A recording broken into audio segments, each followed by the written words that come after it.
Hindi ako ganun. May nasikaso ako. Ano nga asikasuhin mo sa ospital ko?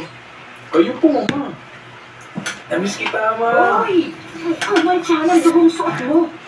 Ano naman? Ay, wala ka na namang pera.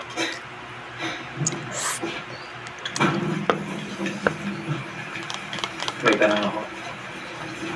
Kapag ginahanap ko ang espada ng scalpel ko, pipigilan niyo ba ako?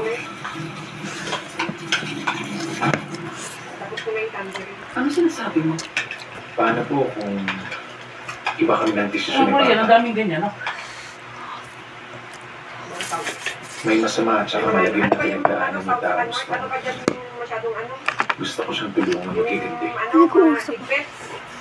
North, no? Kasi bored ako. Nasa impyerno na ba ang anak niyo, doktora? Ang bigay, Ang bigay. Ano bibigay ko sa'yo? Malaki. Namay. Pumatay. Ganyan. Pero niligtas pa rin siya dahil pasyente. Ang papa mo, Ano ba pinili ka ni mama ng 3-5? mabuti siyang tao. Kulang pa ba yun? Mabait siya at Education ko matulungin. lang eh. Pero, Ito, 2,000. Iba yung... Wala pa kami bibigay sa'yo ngayon. Dahil wala pa Kung kami wala pa makikita ako, dapat na wala. Sabi ko, bibigay ko pa siya. Akala ko noon nagmana ka sa papa mo, pero hindi pala. Sa akin pala. Yung ano pa, change oil.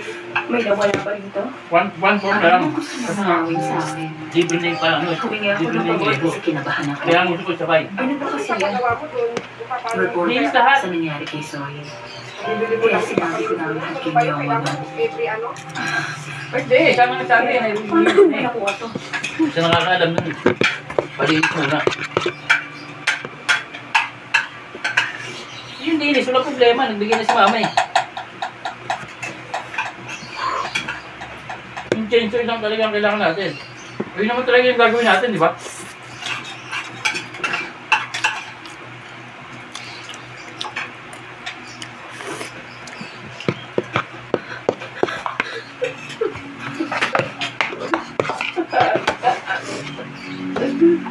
Hindi, nakagay na soft drinks dyan. Dahil ginawa yung autopsy. Si Yotsai. Buntis siya na. Buntis siya. Si Zoe? Oo. Kaya nga, hiningi ko sa kanila tong incident report. Si Zoe, iuwi ko na siya sa kanila. Ako ang maghihiganti para sa kanya.